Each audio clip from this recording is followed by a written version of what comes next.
No Daleks around as of yet, and I'm at the Royal Albert Hall for the Doctor Who Proms.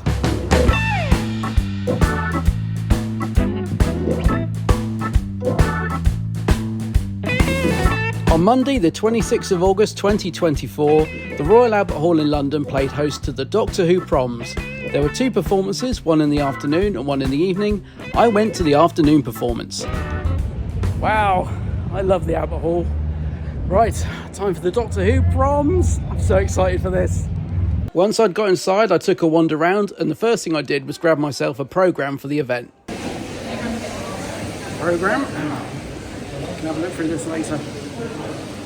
I then entered the hall itself, and what a beautiful building it is. It was jam-packed with thousands of Doctor Who fans, all of us eagerly awaiting the prom to start. I'd managed to get myself a standing ticket in the arena area, so I was right in the thick of it. There was a great atmosphere all around me, and then it was time for the proms to begin. Attention, Royal Albert Hall! Attention, Royal Albert Hall! This is the Blinks! The proms kicked off with 15's theme, which sounded fantastic live, and over the course of the next 2 hours we were treated to some of Murray Gold's best bombastic pieces of music. From the 9th Doctor era all the way through to the 60th specials, it was like a Murray Gold's greatest hits with accompanying video on the big screens. And of course we were brought right up to date with a couple of pieces of music from Shooter's first series, including 73 Yards and The Legend of Ruby Sunday. And whilst the music played, monsters crept out of their hiding places to mingle with the audience, and there were plenty of them, including the Jadoon, Stomping Cybermen, the Maya, the Mummy from the Orient Express with some Mondasian Cybermen, Cybermasters. There was also Bird People, Creepy Dolls, and a rather bossy Dalek telling off the conductor. Highlights for me would be I Am the Doctor from the Matt Smith era and A Good Man from the Peter Capaldi era. To hear these pieces of music brought to life by a full orchestra was absolutely incredible. Another highlight for me was The Life of Sunday from the most recent series, a gentle piano piece that was accompanied by snow falling from the ceiling. It was absolutely beautiful.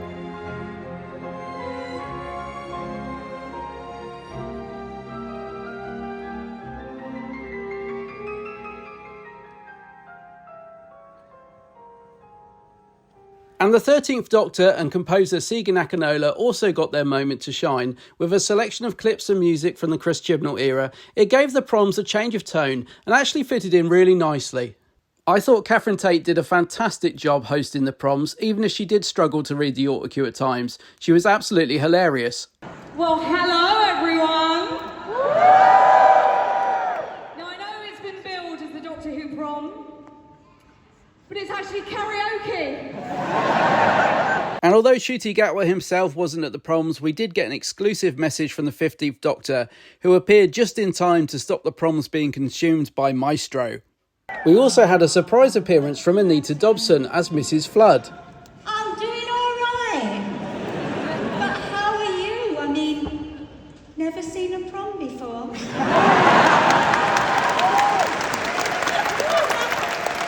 It was also nice to see Russell T Davies in attendance. In fact, he was sat just behind me, and it was nice to see him meeting fans and signing autographs during the interval. If there was one thing I was disappointed about with the proms, it's that there was no music from the classic era of Doctor Who, although the classic Doctors were represented on screen with a montage of regeneration clips set to the music of Valley Detcham.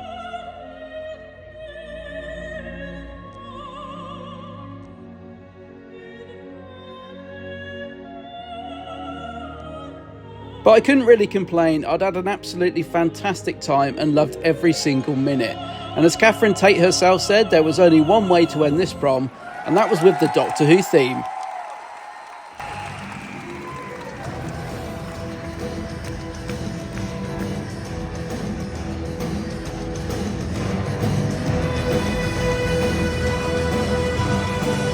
And during this climactic moment, all the monsters came out of hiding and descended on the audience just to terrorise us one last time.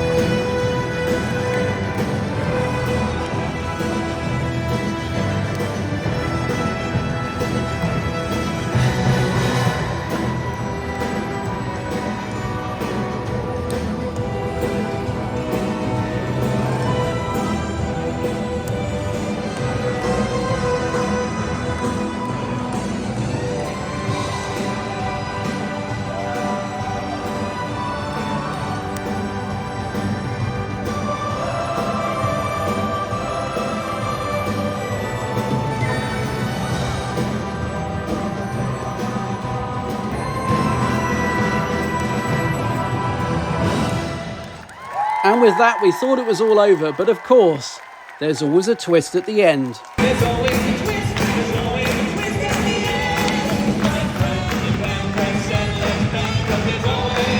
end. Everybody was up and dancing and having a great time. The atmosphere was electric. It was a brilliant way to end the prom.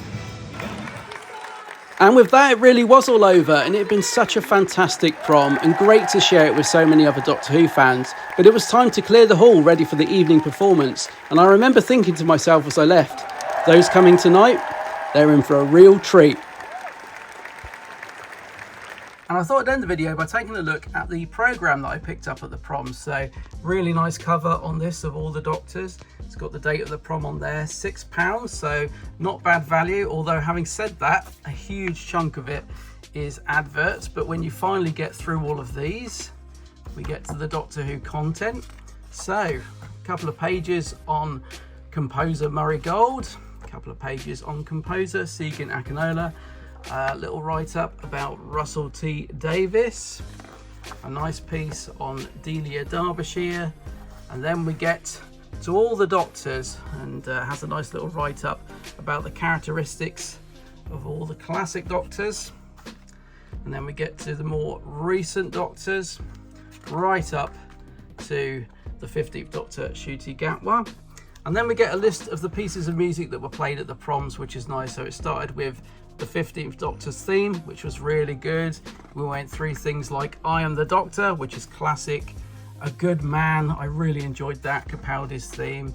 73 Yards, montage of the 13th Doctor.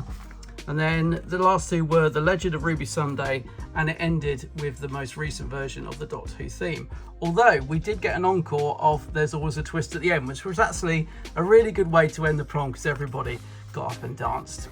So we get a few more pages on the actual orchestra and the performers, and a nice page on Catherine Tate, who presented it. She was brilliant.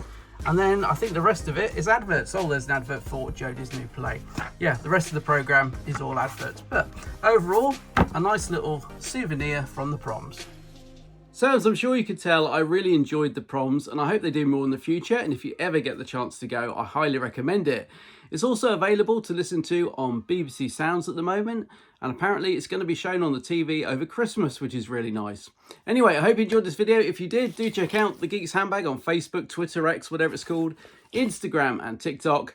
And don't forget, I also do a Doctor Who podcast with my good friend Gary called The Big Blue Box Podcast, so do give that a listen. But until the next time, take care of yourselves. Bye-bye.